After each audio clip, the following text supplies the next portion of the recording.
It's a Friday. We're at Gillette Stadium. Alex Barth, Evan Lazar, and that means it is time for the key matchups of the week. The My Patriots favorite video. Getting ready.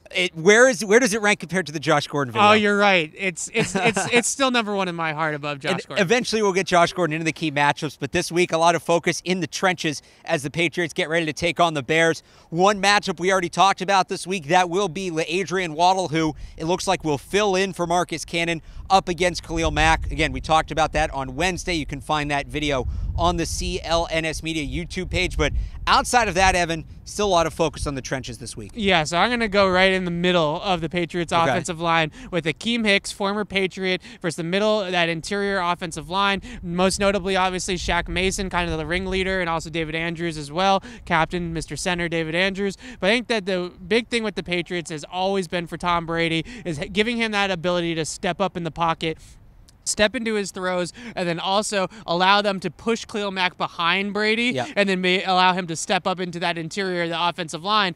Akeem Hicks is just as disruptive of a pass rusher as Khalil Mack. He's having just as good of a year from that interior spot. That interior pass rush has kind of taken over the league with guys like Aaron Donald and Geno Atkins, and Akeem Hicks is kind of in that category. So I think that the key here for this week, Adrian Waddle is going to be singled up a lot on Khalil Mack. His goal is going to be just to push him right past Brady, and Brady, in order to make that work, is going to have to be able to step up and step around that rush of Mack. If that interior rush is there and Akeem Hicks is getting through, that's not going to be able to happen. It's going to be a long day for Tom Brady. And I'll say this, in the run game too, SONY MICHEL, a big part of the difference, and I mean, he's playing much better, but he's also had much better holes to work with, to run through.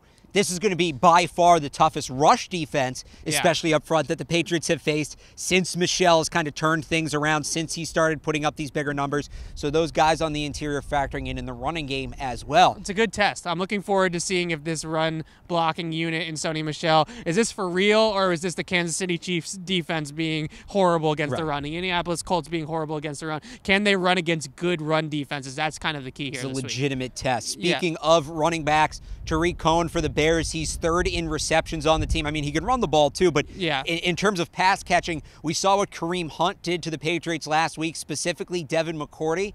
You'd think the game plan is going to look sort of similar with somewhat similar running backs in Hunt and Cohen. So I think McCourty has to look better this week against Cohen than he did last week. If Devin McCourty is getting beat out of the backfield by running backs Cohen and can even go as far as Howard, it could be a long game for the Patriots defense. So I'll have my eye on that matchup.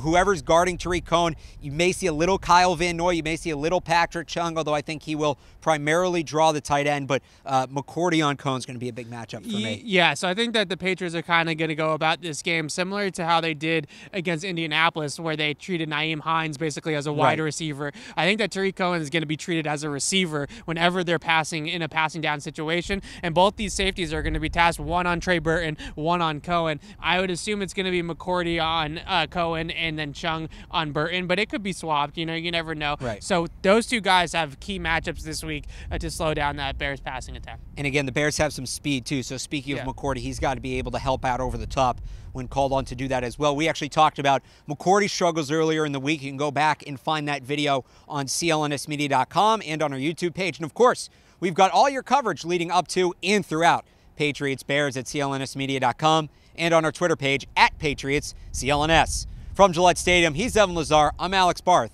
Thanks for watching.